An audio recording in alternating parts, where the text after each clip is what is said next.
বিশ্বনবী সাহাবাদেরকে নিয়ে খেজুর খাচ্ছেন, সবাই খেজুর খেয়ে খেজুরের বীজের সামনে রাখে, বিশ্বনবী খেজুর খেয়ে বীজের সামনে রাখে না, পাশে ওনার মেয়ের জামাই আলী, আলীর বীজের সামনে রাখে।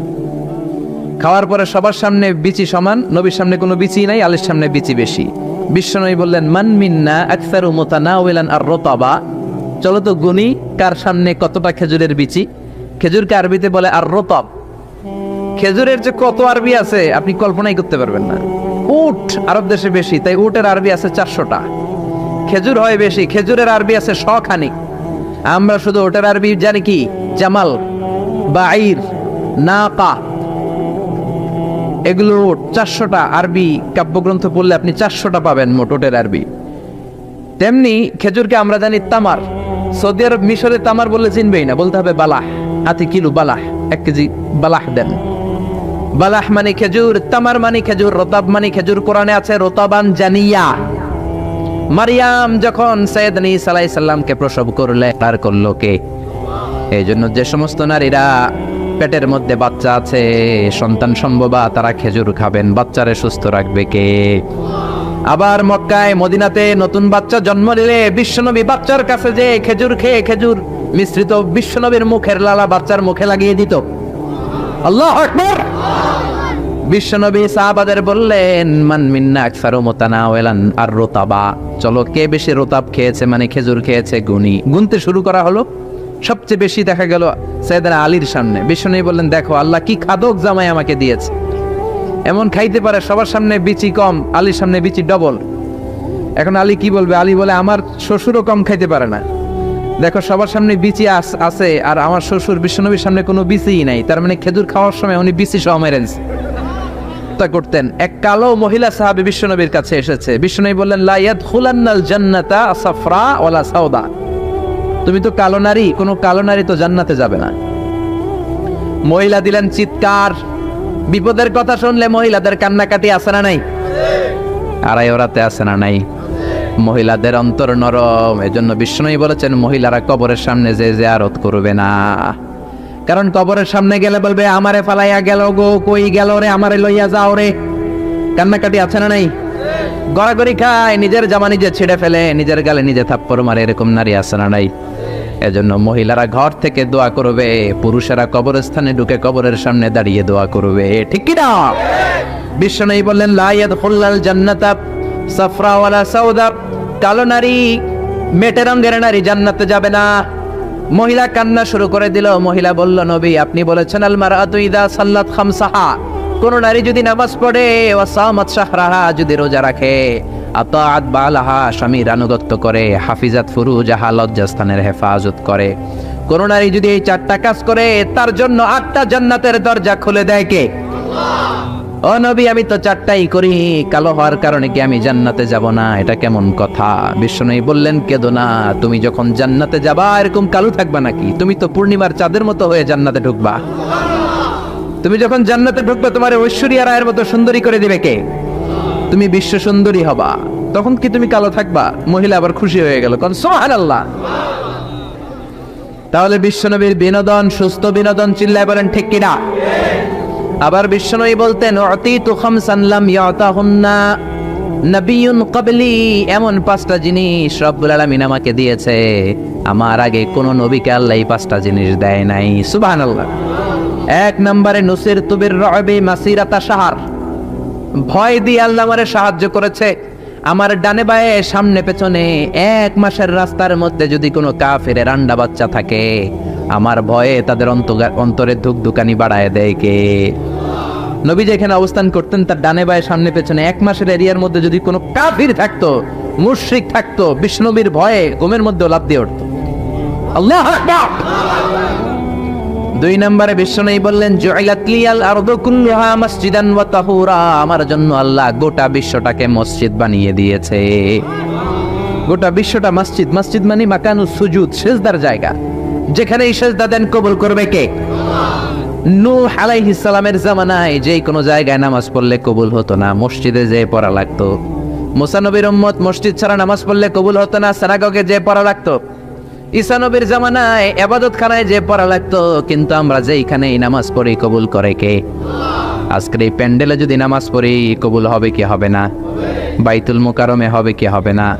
শোলাকিয়ার ময়দানে কবুল হবে কি হবে না? বাজারে পড়লে হবে কি হবে না? নদীর উপরে নৌকায় পড়লে, প্লেনের ভেতরে বাতাসে পড়লে, মহাকাশে যে স্যাটেলাইট চ্যানেলের মধ্যেও যদি পড়ি সেখানেও কবুল করে নেবে কে? জমিনের যেই জায়গায় নামাজ পড়ো কবুল করে নেওয়া হবে। আবার বললেন পুরো জমিনটারে আল্লাহ আমার জন্য তহুর বানিয়ে দিলেন। ফাইল্লাম তাজিদু মাআন ফাতায়াম্মামু সাঈদান তাইয়্যিবা, নামাজের সময় যদি তোমরা ওজুর জন্য পানি না পাও তায়াম্মুম করলেও কবুল করবে কে?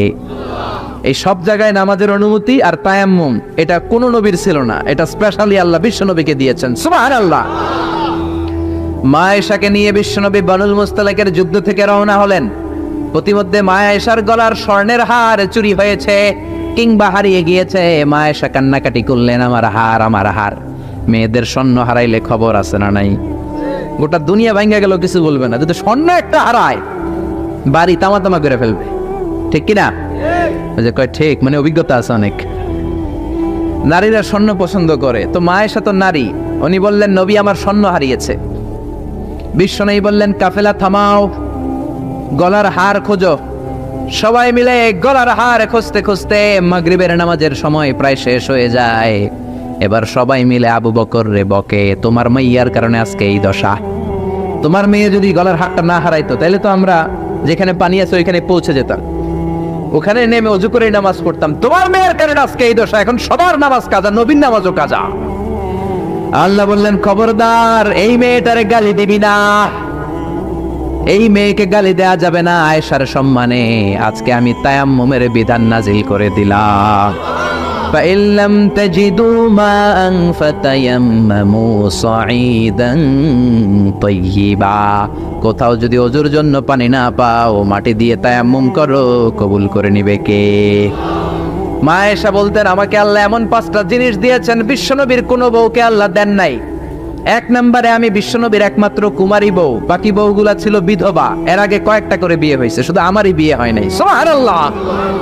2 নম্বরে আমি যখন শীতের রাতে নবীর সাথে এক লেপের নিচে ঘুমাতাম তখনও জিব্রাইল কোরআন নিয়ে নাজিল হয়ে যেত। অন্য বিবিদের সাথে যখন কোনো ঘরে এক খাটের মধ্যে শুয়ে থাকতো তখন কোনোদিন কোরআন নাজিল হয় নাই, শুধু মা আয়েশার সাথে যখন থাকতো তখন কোরআন নাজিল হতো। সুবহানাল্লাহ। আবার মা আয়েশা বলতেন আমার ঘরে বিশ্বনবীর কবর। আবার বিশ্বনবী যখন তার শেষ নিঃশ্বাসটা ত্যাগ করেছেন বিশ্বনবীর মাথাটা ছিল আমার কোলের উপরে। আবার বিশ্বনবী বলতেন ও দুনিয়ার মানুষেরা শোনো শোনো, ওজুর পানি না থাকলে যে তায়াম্মুম করে নামাজ পড়ো এটাও তোমরা আমার কারণে পেয়েছো। আল্লাহু আকবার। এজন্য বিশ্বনবী বলতেন জুইলাত লি আল আরদু কুল্লুহা মাসজিদান ওয়া তাহুরা, আমার জন্য গোটা বিশ্বটাকে নামাজের জায়গা আর ওজুর না থাকলে তায়াম্মুমের জায়গা বানিয়ে দিয়েছে কে? এরপরে বিশ্বনবী বলতেন উতিতু আশ-শাফাআহ, আমাকে শাফায়াতের মালিক করেছে কে? কিয়ামতের দিন সব নবীরা যখন বলবে ইয়া নাফসি ইয়া নাফসি, বিশ্বনবী বলবেন রব্বি হাবলি উম্মতি, ও আল্লাহ তুমি আমার উম্মতকে বাঁচাও, আমার উম্মতকে বাঁচাও। সুবহানাল্লাহ। এরপরে বিশ্বনবী বলেছেন ওয়া কানান নাবিয়্যু ইউবআসু ইলা কওমিহি খাসসা, দুনিয়ার সব নবীকে একটা নির্দিষ্ট বর্ডারে পাঠানো হয়েছে, নির্দিষ্ট এলাকার লোকের জন্য পাঠানো হয়েছে। আমি বিশ্বনবীর নবুয়তির কোনো বর্ডার নাই, গোটা বিশ্বের জন্য আমার নবী বানিয়ে পাঠানো হয়েছে। এই জন্য আমি বিশ্বনবী, চিল্লায় কর আল্লাহু আকবার। বিশ্বনবী শুধু পুরুষদের নবী নয়, শুধু নারীদের নবী নয়, শুধু সাদা লোকদের নবী নয়, শুধু নিগ্রো আর কালো লোকদের নবী নয়, শুধু আরবদের নবী নয়। বিশ্বনবী আদম নবী থেকে শুরু করে কিয়ামত পর্যন্ত যত মানুষ যত জিন পৃথিবীতে আসবে সবার জন্য বিশ্বনবীকে নবী বানিয়েছে কে? বিশ্বনবীর যদি কোনো নবীরাও না মানে ওই নবীর নবুয়তিও ক্যান্সেল করে দিবে কে? এজন্য আল্লাহ বললেন মুহাম্মাদুর রাসূলুল্লাহি ওয়াল্লাযীনা মাআহু আশিদ্দাউ আলাল কুফফারি রুহামাউ বাইনাহুম। মুহাম্মদ হলেন আল্লাহর রাসূল। কার কথা? ঘুম আসতেছে? জিমায় পড়ছেন? তাকবীর দেন, লিল্লাহি তাকবীর। নবীর কথা বলে আল্লাহ বললেন ওয়াল্লাযীনা মাআহু, নবীর সাথে যারা চলে। নবীর সাথে কারা চলতো? সাহাবারা। জোরে বলেন কারা? এবার আল্লাহ সাহাবাদের কথা বলছেন ওয়াল্লাযীনা মাআহু, নবীর সাথে যারা চলতো আশিদ্দাউ আলাল কুফার, কাফেরদের ব্যাপারে তারা বজ্র কঠোর, রহমাউ বাইনাহুম, নিজেদের ব্যাপারে তারা পুষ্পকোমল। কাফিরদের ব্যাপারে সাহাবারা বজ্র কঠোর, নিজেদের ব্যাপারে তারা পুষ্পকোমল। কাফিরদের ব্যাপারে কোনো ছাড় নাই, মুশরিকদের সাথে জিহাদের ময়দানে কোনো ছাড় নাই। চিল্লা এখন ঠিক কি না? কিন্তু নিজেরা ভাই ভাই, নিজেদের মধ্যে মহাব্বত আছে না নেই? এজন্য বিশ্বনবী বলতেন আমার সাহাবাদের মধ্যে দুই কিসিম আছে। কয় কিসিম? এক কিসিম নরম কিসিম, আরেক কিসিম গরম কিসিম। সুবহানাল্লাহ। আবু বকর নরম, কিন্তু ওমরে ফারুক গরম। জোরে কোন ঠিক কি না? এজন্য বিশ্বনবী বলতেন খায়রুল কুরুনি কারনি, সবচেয়ে সেরা যুগ আমি নবীর যুগ, সুম্মাল্লাযীনা ইয়ালুনাহুম, তারপরে সাহাবাদের যুগ, সুম্মাল্লাযীনা ইয়ালুনাহুম, তারপরে তাবেঈদের যুগ। ঠিক কি না? সাহাবারা হচ্ছে পৃথিবীর শ্রেষ্ঠ সন্তান, তাদের চেয়ে শ্রেষ্ঠ সন্তান পৃথিবী জন্ম দিতে পারে নাই। চিল্লায় বলেন ঠিক কি না? এজন্য সাহাবাদেরকে ভালোবাসার দরকার আছে না নাই? তাকে সাহাবীদেরকে গালি দিবেন, সাহাবীদেরকে ঘৃণা করবেন। সাহাবীদেরকে যদি গালি দেন, যদি ঘৃণা করেন, যদি সমালোচনা করেন, আপনার ঈমান থাকবে? কথা বলেন, ঈমান থাকবে? এজন্য নবী বললেন খবরদার, লা তাসুব্বু আহাদাম মিন আসহাবি, আমার সাহাবীদেরকে গালি দিও না। সাহাবাদেরকে ভালোবাসা হলো ঈমান, সাহাবীদেরকে ঘৃণা করা হলো কুফরি। ঠিক কি না? আয়াতুল ঈমানে হুব্বুল আনসার, সাহাবীদের ভালোবাসা হচ্ছে ঈমানের আলামত। আয়াতুন নিফাকি বুগদুল আনসার, সাহাবীদেরকে ঘৃণা করা হচ্ছে মুনাফিকের আলামত। চিল্লায় বলেন ঠিক কি না? এজন্য বিশ্বনবী বলতেন আমার সাহাবারা এক একটা সুপারস্টার। আমরা বলি Mashrafe bin Mortaza superstar, Salman Khan superstar, Hrithik Roshan superstar, Aamir Khan superstar, Donald Trump superstar, Shakib Al Hasan superstar. বলি না আমরা? আমাদের সুপারস্টার হচ্ছে সেলিব্রিটিরা। বিশ্বনবী বলেছেন নো, আসহাবি কান নুজুম, মাই কম্প্যানিয়নস আর দ্য সুপারস্টার। আমার সাথীরা, আমার সাহাবারা সুপারস্টার। এই সুপারস্টারদেরকে মডেল বানাতে হবে। হলিউড বলিউডের নায়ক নায়িকার আমাদের মডেল নয়, আমাদের মডেল হলো সাহাবারা। কারা? আরো জোরে বলেন কারা? সাহাবারা আমাদের মডেল। এজন্য বিশ্বনবী বলতেন আরহামু উম্মতি বি উম্মতি আবু বকর, আমার সাহাবাদের মধ্যে সবচেয়ে নরম হৃদয়ের সাহাবা হলো আবু বকর। এক হাদিসে বিশ্বনবী 8 জন সাহাবীর 8টা গুণের কথা বললেন। জোরে বলেন কয়টা? 8 জন সাহাবীর 8টা গুণের কথা বললেন। তিরমিজির বর্ণনা, হাদিসটা সহিহ, সিলসিলাতুল হাদিস সাহিহার ভিতরেও এসেছে। বিশ্বনবী বললেন, খেয়াল করে বুঝবেন, আরহামু উম্মতি বি উম্মতি আবু বকর, এই উম্মতের মধ্যে সবচেয়ে নরম হৃদয়ের সাহাবী হলো আবু বকর। 2 নম্বরে বললেন ওয়াশাদ্দুহুম ফি আমরিল্লাহি উমর, কিন্তু আল্লাহর দ্বীনের ব্যাপারে সবচেয়ে কঠোর হলো, জোরে বলেন কঠোর হলো। 3 নম্বরে বললেন ওয়া আসদাকুহুম হায়ান উসমান, সবচাইতে লজ্জাশীল সাহাবী হলো আমার উসমান। 4 নম্বরে বললেন ওয়াকদাহুম আলী, বিচারের রায় সবচেয়ে ভালো দিতে পারতো আমার মেয়ের জামাই আলী। 5 নম্বরে বিশ্বনবী বলেছেন ওয়া আকরাহুম লিকিতাবিল্লাহি উবাই ইবনে কাব, আল্লাহর এই কোরআনটা সবচাইতে সুন্দর করে যে সাহাবী পড়তে পারতো তার নাম হচ্ছে উবাই ইবনে কাব। আল্লাহু আকবার। ওয়া আ'লামুহুম বিল হালাল ওয়াল হারাম মুআয ইবনে জাবাল, হালাল হারামের ব্যাপারে সবচেয়ে বড় স্পেশালিস্ট সাহাবী ছিল মুআয ইবনে জাবাল। কোন সুবহানাল্লাহ। এরপরে বিশ্বনবী বললেন ওয়া আফরাদুহুম যায়েদ, ফারায়েজের হিসাব জানে যায়েদ। আলা ইন্না লিকুল্লি উম্মাতিন আমিনুন ওয়া আমিনু হাযিহিল উম্মতি আবু উবাইদা ইবনুল জাররাহ, সব জাতির মধ্যে বিশ্বস্ত একজন লোক থাকে, আমার সাহাবীদের মধ্যে সবচেয়ে বিশ্বস্ত সাহাবী আবু উবাইদা ইবনুল জাররাহ। সুবহানাল্লাহ। জোরে কোন সুবহানাল্লাহ। কয় সাহাবীর কথা বললেন? আরো জোরে বলেন, মনে থাকবে। প্রথমে বললেন আরহামু উম্মতি বি উম্মতি আবু বকর, আমার উম্মতের মধ্যে সবচেয়ে দিল দরিয়া রহম দিল আবু বকর। এত নরম হৃদয়ের সাহাবা পুরো সাহাবী গোষ্ঠীর মধ্যে কেউ ছিল? বিশ্বনবীর হিজরতের সাথী, বিশ্বনবীকে সঙ্গ দিয়েছেন, ভালোবেসেছেন। বিশ্বনবী একদিন আবু বকরকে বললেন আবু বকর, হয়তো মক্কায় টিকা যাবে না, আমাদেরকে মদিনায় হিজরত করতে হবে। যেই দিন এই ইঙ্গিতটা বিশ্বনবী আবু বকরকে দিয়েছেন, ওই দিন থেকেই সাইয়েদনা আবু বকর হিজরতের জন্য রেডি। সুবহানাল্লাহ। যেদিন হিজরত করবেন, সাহাবীদের চোখ ফাঁকি দিয়ে বিশ্বনবী আবু বকরের ঘরে গেলেন। ডাক দিলেন, আসসালামু আলাইকা ইয়া আবু বকর। আবু বকর ঘরে আছো কিনা? ডাক দিতে দেরি, ব্যাগ নিয়ে আবু বকরের বের হতে দেরি হয় না। আল্লাহু আকবার। বিশ্বনবী বললেন, আবু বকর ডাক দিলাম, ব্যাগ নিয়ে রেডি হইলা, কখন ঘুমিয়েছো, কখন ঘুম থেকে উঠেছো, কখন হাত মুখ ধইলা, কখন ফ্রেশ হইলা, কখন কাপড় গুছাইলা? আবু বকর বলল, নবী যখন বলেছেন হিজরতে আপনার সাথে আমার যাওয়া লাগবে, ওই দিন থেকে আজ পর্যন্ত আমি আবু বকর আমার পিঠটার বিছনাতে লাগাই নাই। ওই রাতে সাইয়েদনা আবু বকর যেই সওয়াব কামিয়েছেন, ওই সওয়াবটাকে যদি একটা পাল্লায় রাখা হয়, পৃথিবীর আমাদের সব সওয়াবগুলো যদি আরেক পাল্লায় রাখা হয়, ওই হিজরতের রাতের সওয়াবটা আবু বকরের যে সওয়াবটা, ওই আবু বকরের সওয়াবের পাল্লাটা মুহূর্তের মধ্যে ভারী হয়ে যাবে। সুবহানাল্লাহ, আসতে বলেন। এত নরম হৃদয়ের সাহাবী ছিলেন আবু বকর।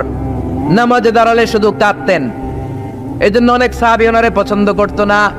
বিশ্বনবীর ইন্তেকালের পরে বছর খানিক মসজিদে নববীতে যতদিন বেঁচে ছিলেন ইমামতি করেছেন।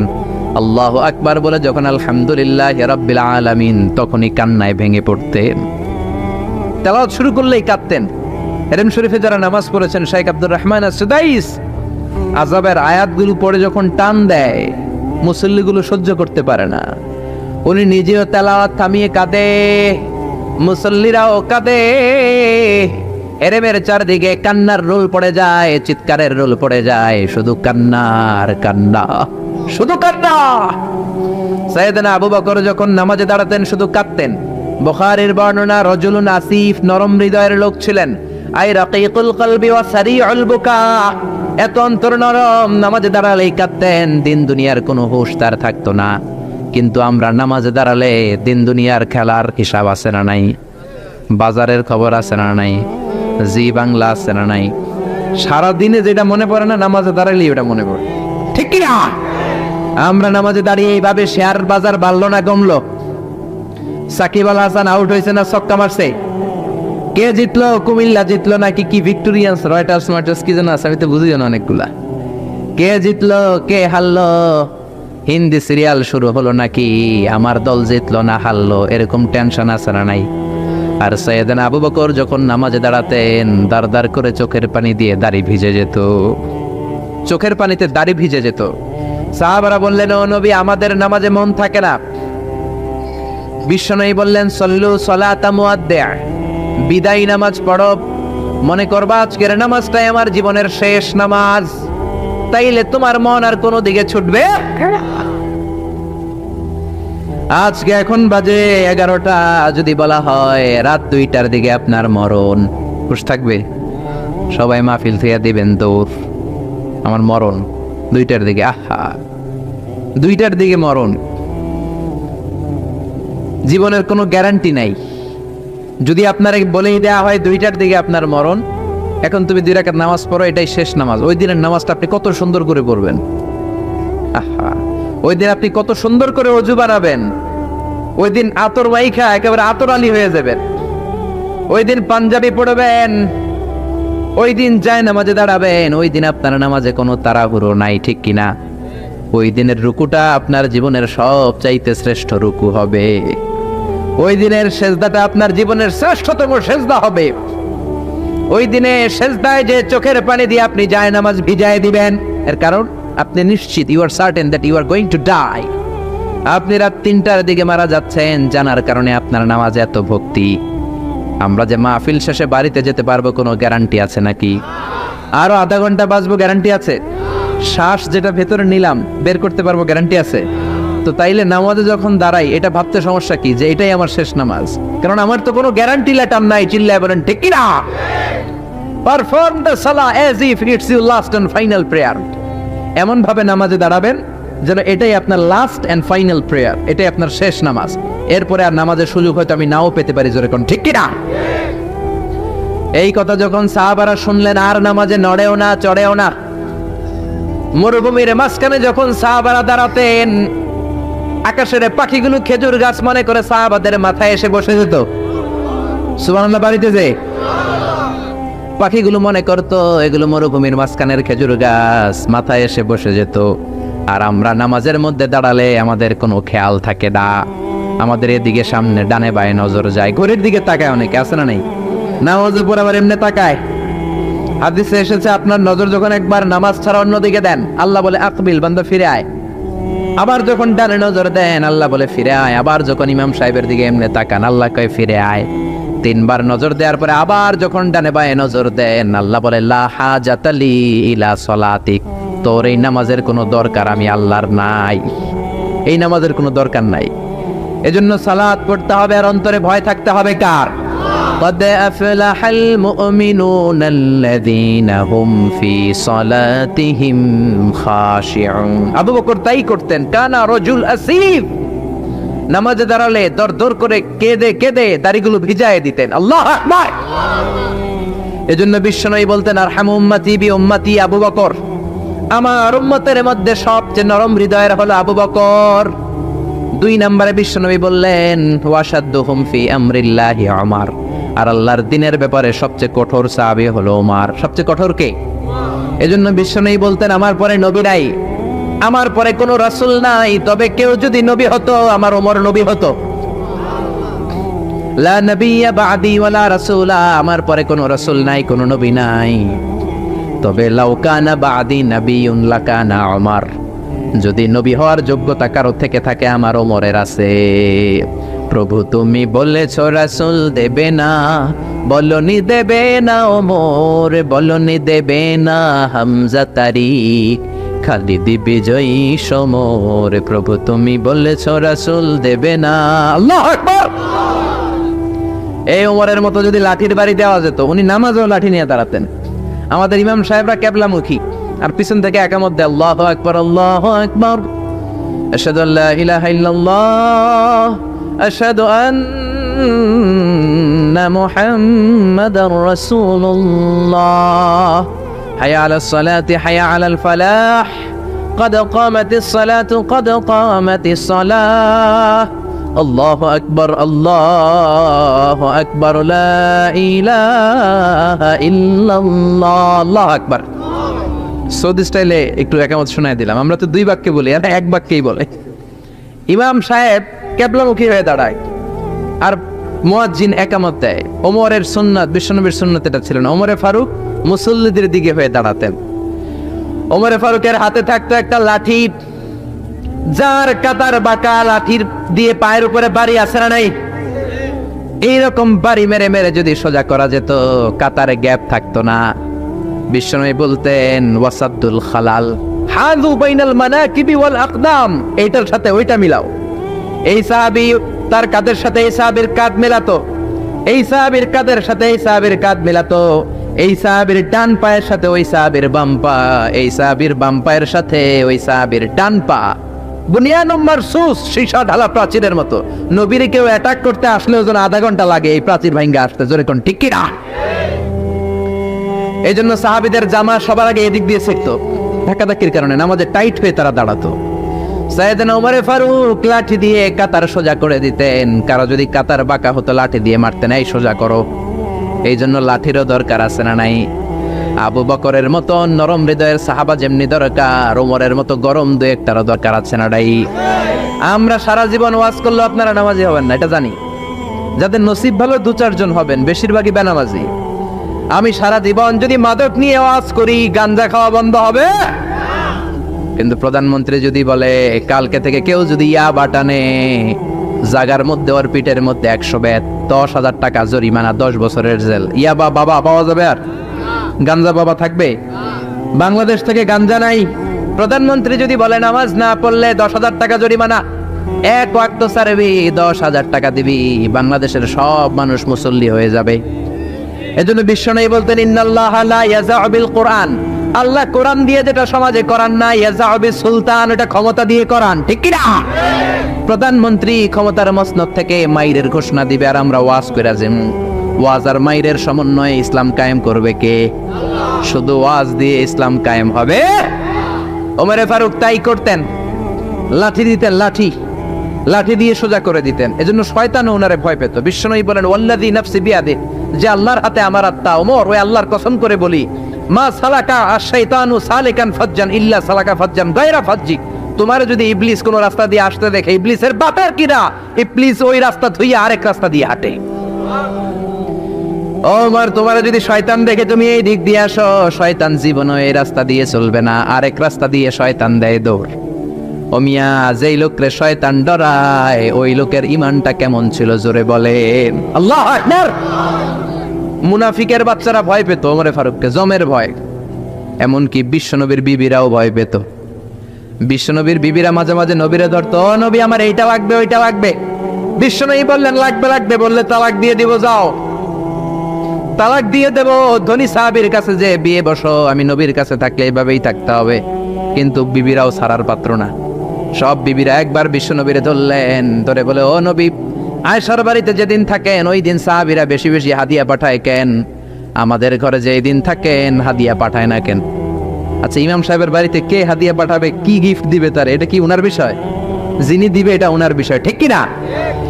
বিবিরা বললেন, আমাদের ঘরেও যেন হাদিয়া পাঠায়, আপনি মসজিদে এলান দিয়ে দিয়েন।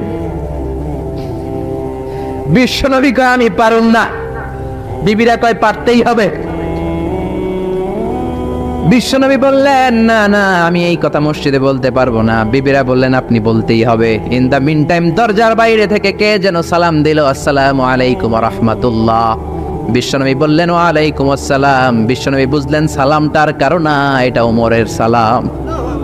বিশ্বনবী সালামের উত্তর দিয়া বিবিদের দিকে তাকায় দেখে একটা বিবিও নাই। সব অন্দরমহলে দৌড়। সুবহানাল্লাহ কইবেন না? এই ভয়টা কিন্তু আবার ডাকাইত দেখলে যেই ভয় ওইটা না, এটাকে আরবিতে বলে হাইবাত। হাইবাত ওমর, ওমরের হাইবাত এমন ছিল, শয়তান ভয় পেত, মুনাফিকরা জমের মতো ভয় পেত। আমাদের মা উম্মুল মুমিনিন বিশ্বনবীর বিবিরা ওমরের কে ভয় পেত। সুবহানাল্লাহ। আমরা বাচ্চারা যদি না খায়, খেতে চায় না, আমার এক মেয়ে ছোট্ট খেতে চায় না, গল্প বলে খাওয়াই, আমি এদিক দিয়ে খাওয়াইলে ওদিকে দৌড়, এদিক দিয়ে ধরলে ওদিকে দৌড়। আপনাদের ছেলে মেয়েদের একই অবস্থা, বাচ্চারা খেতে চায় না, ঘুমাতে চায় না। তখন আমরা বলি, ঘুমা, না হলে বাঘ আসবে, বাঘ, বিড়াল আসবে, বিড়াল। আপনারা কি কন? আর ওরাতে হ্যাঁ বিলাই, বিলাই আইব, কুত্তা আইব। আমরা বলি কুকুর আসবে, বিড়াল আসবে, ঘুমাও ঘুমাও। বাচ্চারা তখন ভয়ে ঘুমায়। ওমর ফারুক যখন মদিনার গভর্নর, মদিনার প্রেসিডেন্ট, মদিনার মায়েরা বিড়াল আর বাঘের ভয়ে দেখাতো না। বাচ্চারা যখন মদিনাতে খেতে চাইতো না, ঘুমাতে চাইতো না, মদিনার মায়েরা বলতো, তাড়াতাড়ি ঘুমা, ওই যে ওমর আসতেছে, ওমর। চিৎকার করে পড়েন আল্লাহু আকবার। সবার জন্য সমান নীতি। 10 বছরে গোটা বিশ্বের অর্ধেক ক্যাপচার, পৃথিবীর অর্ধেকটা ক্যাপচার করলেন সাইয়েদনা ওমর। নিজ হাতে পিটিয়ে নিজের ছেলেকে বেহুশ করেছেন। আরেক বর্ণনায় আছে পিটিয়ে ছেলেটাকে নিহত করেছেন। যদি বর্ণনাটা দাইফ, কিন্তু আমাদের জন্য শিক্ষা আছে বর্ণনায়। হঠাৎ একবার ঘরে ঢুকলেন, ওই ছেলের নাম ছিল আবু শাহমা, মূল নাম আব্দুর রহমান। ওনার বিখ্যাত যে ছেলে আব্দুল্লাহ ইবনে ওমর, উনি আরেকজন। আরেক ছেলে ছিল আব্দুর রহমান মারুফুন বিআবি শাহমা, সবাই তার ডাকতো আবু শাহমা বলে। একদিন ঘরে ঢুকে দেখে মদের গন্ধ পাওয়া যায়। আবু শাহমারে বললেন, ইয়া আবা শাহমা, আশারিবতা খামরান, মদ খাইছস? কয় না আব্বা, শারিবতু নাবিজান, নাবিজ খেয়েছি। খেয়াল রাখবেন, মদ হারাম, মদ খেলে আসিবেন, কিন্তু নাবিজ খাওয়া হালাল। নাবিজ হচ্ছে আরব দেশেরা খায়, সাদা দুধের মধ্যে রাতে শক্ত খুরমা যদি 5টা ফেলে রাখেন, সকালে ওইটা দেখবেন দুধের রং আর সাদা নাই, খুরমার রস টেনে দুধটা লাল হয়ে গেছে।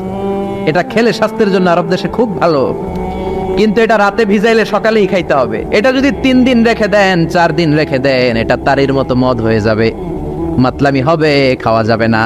ওমরের ছেলে ওই মজাটা নেওয়ার জন্য 4 দিন ভিজায় রাখছে, তারপরে নাবিজ নামক মদ খেয়েছে। ওমর বললেন, মদ খাইছস নাকি? আবু শাহমা বলে, খাই নাই। ওমর বললেন, তাআলা ইলা, এদিকে আয়, ইফতাহ ফামাক, মুখ খোলো। মুখ খোলার পরে গন্ধ নিয়ে দেখে নাবিজ মাখানো মদের গন্ধ পাওয়া যায়। কোনো কথা নাই, কলারটা ধরলেন, টানতে টানতে মসজিদে নববীর বারান্দার পিলারে নিয়ে বাঁধলেন। জোরে আযান হলো, নামাজ পড়লেন। নামাজের পরে সালাম ফিরালেন। সালাম ফেরানোর পরে বললেন, মাকানাকুম ইনদানা হাদ। নামাজের পরে সুন্নত পরে সবাই বসবেন, একটা বিচার আছে। এই গুরুদণ্ড, এটাকে আরবিতে বলে হাদ, প্লুরাল হচ্ছে হুদুদ। সবাই যখন ওযু করে ঢুকতেছিল, বারান্দায় দেখে ওমরের ছেলে বাধা। সবার চিন্তা, হায় হায়, কি ঘটনা ঘটলো? প্রেসিডেন্টের ছেলে পিলারের মধ্যে বাধা কেন? নামাজের পরে হাজার হাজার সাহাবী সবাই বলল, খলিফা কি হয়েছে? মাল আমর, হোয়াট হ্যাপেন্ড? ওমর ফারুক বললেন, এটাই নাবিজ খেয়েছে, তবে এটা মদ হয়ে গেছিল, এখন 80 বেদ দিব। কানা ঘুষা হাজার হাজার সাহাবী। কেউ কেউ বলল খলিফার ছেলে তো মনে হয় মারবে না, ধমক দিয়ে ছেড়ে দিবে। এরকম কিছু বিচার দেশে আছে না নাই? মিলায় দেয়, ঘুষ খায়া ছাইরা দেয়। এমপির পোলা হইলে 7 খুন মাফ, চিল্লা এখন ঠিক না? কেউ বলে না ওমর ছাড়ার পাত্র না, তবে 80টা মারবে না, 40টা দিবে অ্যাটলিস্ট। কয়টা? ওমর ফারুক চেয়ারে বসলেন, হাজার হাজার মানুষ, পিনপতন নীরবতা। জল্লাদরে বললেন হাতি জিলদ মিন বাইতুল মাল, বাইতুল মালের ঘর থেকে খেজুর গাছের চামড়া দিয়ে বানানো বড় সাইজের একটা চাবুক আন, সবচেয়ে বড়টা আনবি। সবচেয়ে বড়টা আনা হলো। এবার ওমরে ফারুক বললেন ইবদা বিসমিল্লাহ, শুরু কর আল্লাহর নামে। সাইয়েদনা ওমরে ফারুকের সামনে দাঁড়িয়ে জল্লাদ মারবে 80টা বাড়ি। মারতে শুরু করেছে ওয়াহিদ, ইসনাইনি, তালাতা। 3 বাড়ি মারার পরে ওমরে ফারুক জল্লাদকে দিলেন এক থাপ্পড়। 3 হাত দূরে যে পড়লো জল্লাদ। জল্লাদের হাত থেকে চাবুক তুলে ধমক দিলেন, তুই কি চাবুক মারোস নাকি চাকরি বাঁচাস? আস্তে মারলি কেন? আসলে আস্তে মারে নাই, যত জোর ছিল ওমরের হুকুম তামিল করবে না এরকম জল্লাদ মদিনায় ছিল না। জোরে কোন ঠিক কিনা? যত জোর ছিল তত জোরে মেরেছে, কিন্তু ওমরের পছন্দ হয় নাই। ওমর বললেন ইনদাকা তালাতা ইনদি ওয়াহিদ, তোর হিসাবে 3টা, আমার হিসাবে মায়ের হইছে 1টা। আমি 2 নাম্বার থেকে শুরু করব। 2 3 মারতেছে কে? মদিনাতে ওনারসে পালোয়ান আর কেউ নাই। এক একটা বাড়ির আঘাতে ওমরের ছেলে আবু শামা চিৎকার করে কাঁদে। এক একটা বাড়িতে চামড়া ছিঁড়ে যায়, রক্তগুলো ছোপ ছোপ করে নববীর দেয়ালের মধ্যে লাগে। ছোট্ট ছেলেটা ডেকে বলে আব্বা আমারে মাফ করে দাও, আর জীবনে মদ খাবো না। সাইয়েদনা ওমরের পাষাণ হৃদয় নরম হয় না, কারণ আসাদ্দুহুম ফি আমরিল্লাহি ওমর, আল্লাহর দিনের ব্যাপারে সবচেয়ে কড়া, কোনো ছাড় নাই। এক একটা চাবুক মারে, লোকজন কেঁপে কেঁপে ওঠে। 10টা 15টা মারার পরে ছেলে বেহুশ, পানি দেওয়ার পরে আবার হুশ, আবার মারা শুরু করা হলো। 30টা মারার পরে আবার বেহুশ। এইবার আবু শাহামার মা ওমরের বউ এসে ওমরের পা ধরে ডেকে বলে ওমর তোমার পায়ে ধরে ক্ষমা চাই, আমার কলিজার টুকরা বাজানটারে তুমি মেরে দিও না। 80টা বেত মারতে হবে, মেরেছো 30টা, আর মারবা 50টা। যাও ওমর, প্রতিটা বেতের বাড়ির বিনিময়ে আমি আবু শাহামার মা একটা করে ওট আল্লাহর রাস্তায় সদকা করে দেব। ওমর বলে না আবু শাহামার মা, এটা আল্লাহর আইন, গোটা দুনিয়াটা দিলেও একটা চাবুকের বাড়ি থেকে ওরা কেউ বাঁচাতে পারবে না। মারতে লাগলেন, আবার পানি দিয়ে আবার হুশ। ওমরের বাড়ি যে খেয়েছে সে বুঝেছে। 50টা বাড়ি মারার পরে আবু শাহামা দুনিয়া থেকে শেষ। রাগে ওমর গড়গড় করছেন, বললেন এই বেয়াদবটারে গোসল করা, জানাজা দে, কবর দে। কবর দেওয়ার পরে কবরের উপরে মারা শুরু করছে। 51 52 53 80টা চাবুক মারার পরে আল্লাহরে ডেকে বলে আল্লাহ আমার ছেলে হওয়ার কারণে কোনো পার্সিয়ালিটি করি নাই, বিচারে 2 নাম্বারই করি নাই। 80টা গুনে গুনে বেত মেরেছি, দেহে যত শক্তি ছিল ততগুলো মেরেছি। কিয়ামতের ময়দানে জালিম ওমর বলে তুমি কিন্তু আমারে ডাকতে পারবা না আল্লাহ, জালিমদের কাতারে আমারে উঠাতে পারবা না, আমারে জালিম বলতে পারবা না। ওইরকম ওমরের দরকার আছে না নাই? ওই ওমরের লাঠির বাড়ি যদি থাকতো দেশটারে মদিনা বানায় দিত কে? চোরদের হাত যদি কাটা যেত দেশটারে সুন্দর করতো কে? একটা জিনাখোরের ফাঁসি যদি বাইতুল মুকাররমের স্কয়ারের মধ্যে দিয়ে দেয়া হতো, এরপরে আর জিনা হতো? একটার ফাঁসি হয়ে গেলে আর তনুর মতো কোনো নারীকে ধর্ষিতা হওয়া লাগতো না, খাদিজার মতো কোনো মেয়েকে কেউ কোবানোর সাহস পেত না। জোরে বলেন ঠিক কিনা?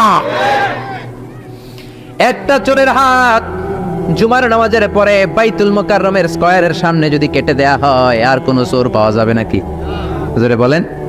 তবে আমচোর, জামচোর, কলাচোর ওই চোর না, যেই চোরগুলো বড় বড় জিনিস চুরি করে, ব্যাংক চুরি করে, দেশের টাকা চুরি করে, এক কলমের খোঁচায় 1000 কোটি টাকা চুরি করে, ওই চোরদের হাত কাটতে হবে। শেয়ার বাজার খায়া ফেলায়, হলমার্ক খায়া ফেলায়, দেশের টাকা খায়া ফেলায়, সুইজারল্যান্ডে সব টাকা পাঠায়, এরকম বড় বড় চোর আছে না নাই? ইসলামী বিচার যদি শুরু হয় আগে বড় চোরদের বিচার দিয়ে শুরু হবে। চিল্লায় বলেন ঠিক কিনা? এই জন্য বিশ্বনবী বলতেন আসাদ্দুহুম ফি আমরিল্লাহি ওমর, আল্লাহর বিধান বাস্তবায়নে সবচেয়ে কঠোর ছিল ওমর। এক নারী এসে বলল, ওমরে ফারুক, আমার স্বামী আমারে তালাক দিয়েছে 100টা। কয়টা? শুনতেছেন? একটু জিমাই গেলেন মনে হয়। আমার স্বামী আমাকে 100 তালাক দিয়েছে। কয় তালাক? আসলে দিতে হবে কয় তালাক? তাও একটা একটা করে, ঠিক কিনা? ওমরে ফারুক ডেকে আনলেন, স্বামীরা আনলেন, বউরে আনলেন। ও স্বামী, কয় তালাক দিছো? কয় 100টা দিছি। ওমরে ফারুক বললেন, তালাক হচ্ছে মিন শাআইরিল্লাহ, এটা আল্লাহর নিদর্শন। আল্লাহর নিদর্শন নিয়ে ফাইজলামি করার অনুমতি তোরে দিছে কে? 3 তালাকে তোর বউ তালাক, বাকি 97 তালাক তোর পিঠের উপরে পড়বে।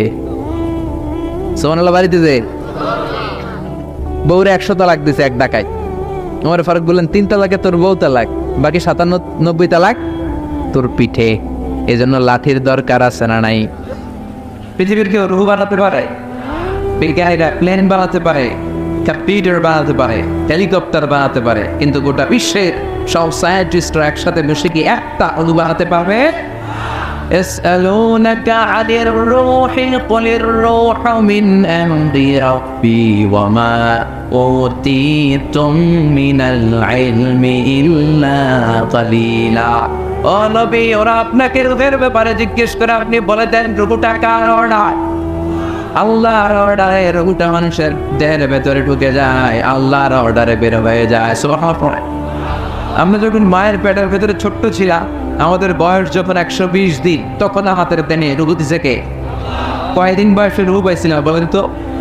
140। প্রথম 40-এ ছিলাম নতফা, তারপরের 40-এ ছিলাম আলাকা, তারপরের 40-এ হয়েছি মুদগা, spark drop, blood clot, and finally the little flash, ছোট্ট নাপাক পানি। কত ক্ষুদ্রতে ছিলাম, ছোট্টতে ছিলাম, তার হিসাব নেই।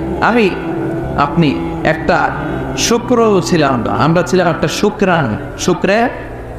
শুক্রে অণু। 1 ফোঁটা শুক্রের ভেতরে 20 কোটি অণু থাকে।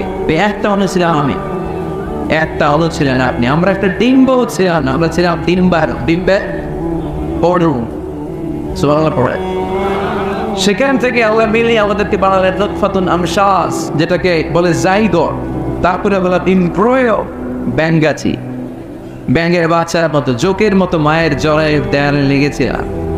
120 দিন সময় শেষে তখন আল্লাহ আমার দেহের ভিতরে রুহের ফুৎকার দিলেন। আর রুহের ফুৎকার দেওয়ার সাথে সাথে আমার হার্টবিট, আমার ফুসফুস চলতে শুরু করছে। এই যে ধপ ধপ ধপ আসলে নাই, সিস্টলিক ডায়াস্টলিক বলে, অনিন্দ নিলয়, ওই যে ধপ ধপ শুরু হয়েছে, আজও চলতেছে। 1 সেকেন্ডের জন্য যদি ধপ বন্ধ হয়ে যায়, বাঁচা যাবে?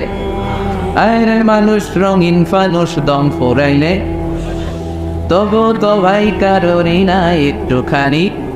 আরে মানুষ রঙিন ফানুষ, রঙিন ফানুষ, আরে মানুষ, ঠিক কিনা? 1 সেকেন্ডের নাই ভরসা, বন্ধ হবে রং তামাশা। চক্ষু বুঝিলে হায়রে দম ফুরাইলে। কে গেছিল? ফিরোজ শাহ।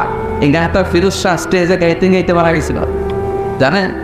এই গানটা গাইতে গাইতে সে বিদায় নিয়েছে।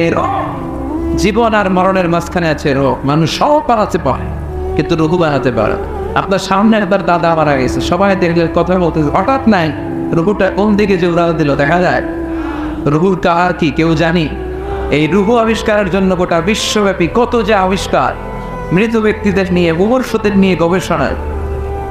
বুলেট প্রুফ গ্লাসের ভিতরে রেখে রেখে বিজ্ঞানীরা গবেষণা করেছে। দেখি বুলেট প্রুফের গ্লাস বানাইলে তারা ভাবছে রুহু মনে আর দৌড় দিতে পারবে না, গ্লাসের ভিতরেই থাক। পরে দেখে না, রুহু তো আটকানো যায় না। এবং তারা মুমূর্ষু রুগীদেরকে এনে এই গ্লাসের ভিতরে ঢুকে ওজন দেয়। কোন রুগীর ওজন দিয়ে দেখছে মরার আগে তার ওজন ছিল 70 কেজি, পরে মাছ খোলার পরে লোকটা মরে গেল, পরে দেখে ওজন 2 কেজি কমে গেছে 68 কেজি। খুব খুশি, আগে ছিল 70, মরার পরে 2 কেজি কমছে, তার মানে যেটা উদাহরণ দিয়েছে উনি 2 কেজি, ওইটাই রোগ, ওইটাই রোগ। কিন্তু বিজ্ঞানীদের পদ্ধতি হচ্ছে একটা মডিউলের উপরে তারা বেস করে দেয়, couldn't jump to the conclusion, তারা সিদ্ধান্তে যায় না।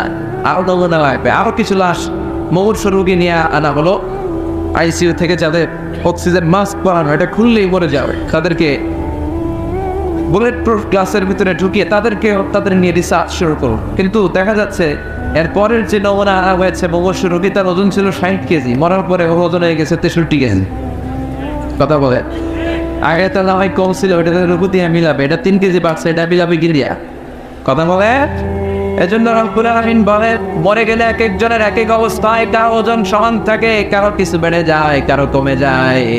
এই গবেষণার মধ্য দিয়ে রূপ খুঁজে পাওয়া যায় না রূপুর মালিককে।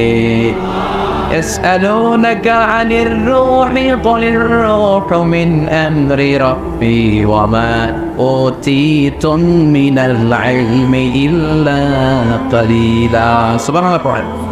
أخبر الله ولقد زينا سماء الدنيا بمصابيح وجعلناها رجوما للشياطين. سبحان الله. ولقد زينا سماء الدنيا, আমি দুনিয়ার আকাশটারে বিমাসাবিহ আলো দিয়ে লাইট দিয়ে সুশোভিত করেছি। রাতের আকাশটারে সাজায় দিয়েছে কে? I have beautified the closer sky with light, candle and stars. আল্লাহ বলে প্রথম আকাশের মহাশূন্যকে আমি তারা দিয়ে সাজিয়েছি। খালি চোখে যেটা আমরা দেখি এটা কিন্তু আকাশ না, এটা মহাশূন্য। এটা কি? আপনি উপরে তাকালে যেটা দেখেন এটা কি আকাশ? না। আমেরিকা নাসা বিজ্ঞানীরাও জানেন না আকাশ কত দূরে। আকাশ কত দূরে কেউ জানে না। খালি চোখে যা দেখা যায় এটা হচ্ছে মহাশূন্য। এই মহাশূন্যের ভিতরে তারা আছে না নাই? এখন তো লাইটিং ফাইটিং এর যুগে তারার যে কি সৌন্দর্য এটা টেরই পাওয়া যায় না। আমরা ছোটবেলা যখন গ্রামে যেতাম তখন দেখতাম যে রাত্রিবেলা তারাগুলো অনেক সুন্দর লাগে, তাই না? তাকিয়ে দেখবেন জল জলে একটা তারা আছে, এটার নাম ধ্রুব তারা। এরাও একটা আছে সুখ তারা, কি তার? ধ্রুব তারা, সুখ তারা, অনেকে তারা চিনে না। আর একটা 7টা তারা একসাথে ছোট ছোট ছোট ছোট আছে, এগুলো অনুরূপ বেরোচ্ছেন, এটার বলে সপ্তর্ষি মণ্ডল। 7 তারা একসাথে সুবহানাল্লাহ পড়ে। এই তারা দিয়ে আকাশটারে সাজালো কি? চিল্লায় এখন কে? কি ছোট্ট ছোট্ট তারা, এদিকে তো আজকে তারা দিয়ে সাজাইছে মাশাআল্লাহ। হ্যাঁ, ওয়ালাকাদ যায়্যানা সামাআ আদ-দুনিয়া বিমাসাবিহ ওয়া জাআলনাহা রুজুমান লিশ-শায়াতিন। ফেনের বাইরে তারা দিয়ে সাজাইছে, আজকে তাফসীর করতে সুবিধা হচ্ছে। এই যে তারা, আকাশের তারাগুলো এই ছোট ছোট মনে হয়, আসলে কি ছোট? কথা বলে। এই যে সূর্যটা একটা রুটির মতো মনে হয়, আসলে কি রুটি? এই সূর্য পৃথিবীর চেয়ে 13 লক্ষ গুণ বড়। এই সূর্য পৃথিবীর চেয়ে 9,30,00,000 মাইল দূরে। এই সূর্যের আলো পৃথিবীতে আসতে 8 মিনিট 8 সেকেন্ড লেগে যায়। আজকে আমরা বসে আছি যে গ্রামে, গ্রামের নাম সফরপুর। এটা কোন ধারায়? সোনাগাজী খায়। দেখেন সফরপুর গ্রামটা কত বড়, তার সামান্য একটা জায়গা নিয়ে আজকে আমাদের প্যান্ডেল হয়েছে, তাতেও প্যান্ডেলটা কত বড় মনে হয়। তাহলে সফরপুর কত বড়? সফরপুর যদি এত বড় হয় তাহলে সোনাগাজী কত বড়? সোনাগাজী যদি এত বড় হয় তাহলে ফেনী কত বড়? ফেনীটারে কত বিশাল মনে হয়। তো ফেনী যদি এত বড় মনে হয়, ফেনী বাংলাদেশের 64 জেলার একটা জেলা। 64 জেলা মিলে আমার সুজলা সুফলা শস্য শ্যামলা ডিজি টাউন বাংলাদেশ। এই বাংলাদেশ কত বড়? এই বাংলাদেশের চেয়ে আবার ইন্ডিয়া কত বড়? ইন্ডিয়া 20-25 গুণ বড় আমাদের চেয়ে। এরকম প্রায় 200টা দেশ, এমনও দেশ আছে যেগুলো বাংলাদেশের চেয়ে 100 গুণ বড়। আছে না নাই?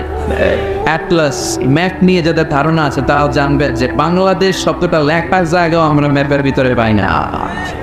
When we write down Bangladesh on map, আমাদের BA পরে ইন্ডিয়ার উপরে, DESS পরে আবার ইন্ডিয়ার উপরে, মাঝখানে 2টা অক্ষর পরে বাংলাদেশের উপর। কথা বলে এত ছোট দেশ। কানাডা, আমেরিকা প্রায় 100 গুণ বড়। রাশিয়া প্রায় বাংলাদেশের চেয়ে 200-300 গুণ বড়। সুবহানাল্লাহ বলবেন না? এই 200 খানা দেশ নিয়ে প্রায় পৃথিবীর 30 ভাগ, বাকি 70 ভাগ শুধুই জল আর পানি। সুবহানাল্লাহ পড়ে। এই সব মিলে আমাদের বসুন্ধরা, আমাদের পৃথিবী। তাহলে আজকের এই প্যান্ডেলের তুলনায় পুরো পৃথিবীটা কত বড়, কত বিশাল। আর এই পৃথিবী এত বড়, এই পৃথিবীর চেয়ে নাকি সূর্য 13 লক্ষ গুণ বড়। কেন ইমাজিন দ্যাট? তার মানে সূর্যই কি সবচেয়ে বড় তারা? হ্যাঁ, ওয়ালাকাদ যায়্যানা সামাআ আদ-দুনিয়া। সূর্যটা একটা ছোট্ট সাইজের একটা তারা। সূর্যের পরে পৃথিবীর সবচেয়ে কাছের তারার নাম হচ্ছে প্রক্সিমা সেন্ট্রাই, তারপরে আলফা সেন্ট্রাই এ, আলফা সেন্ট্রাই বি, ইটো ক্যারিনা, বেটেলজিউস। যে সূর্য পৃথিবীর চেয়ে 13 লক্ষ গুণ বড়, বেটেলজিউস নামে একটা তারা আছে, ওটা সূর্যের চেয়ে 33 কোটি গুণ বড়। তার মানে কি বেটেলজিউসই সবচেয়ে বড়? ব্যাটালিস্টে খাইয়া হজম করতে পারে এরকম হাজার হাজার কোটি গুণ বড়তা আমাদের গ্যালাক্সিতে আছে না নাই?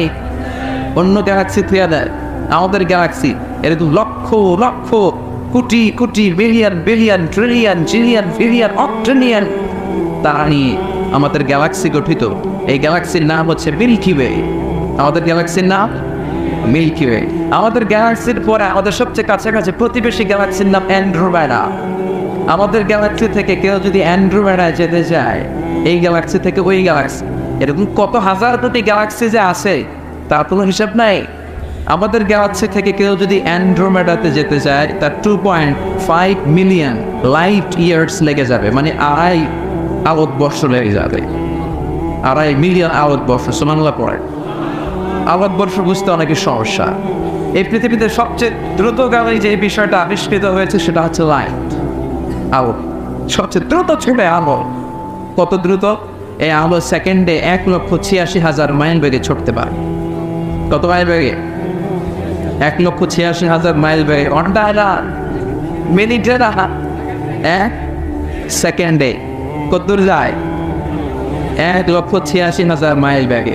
এই আলোর গতিতে গতি সম্পন্ন কোনো রকেট যদি বানানো সম্ভব, এটা বানানো অসম্ভব। আলোর গতি সম্পন্ন কোনো রকেট যদি বানানো যায়, যেই রকেটটাই আলোর মতো সেকেন্ডে 1,86,000 মাইল বেগে ছুটবে, ঘন্টায় না, মিনিটে না, কিসে? যে রকেটটা আলোর মতো সেকেন্ডে ছুটবে 1,86,000 মাইল বেগে, এরকম রকেট দিয়ে আমাদের গ্যালাক্সি মিল্কি ওয়ে থেকে আমাদের কাছের গ্যালাক্সি অ্যান্ড্রোমেডাতে পৌঁছতে আপনার 25 লক্ষ বছর লেগে যায়। এই 25 লক্ষ বছরের প্রতিটা সেকেন্ডে এই রকেট 1,86,000 মাইল বেগে ছুটতে হবে। সুবহানাল্লাহ, বাড়ি থেকে বলে চিল্লায় পড়ে আল্লাহু আকবার।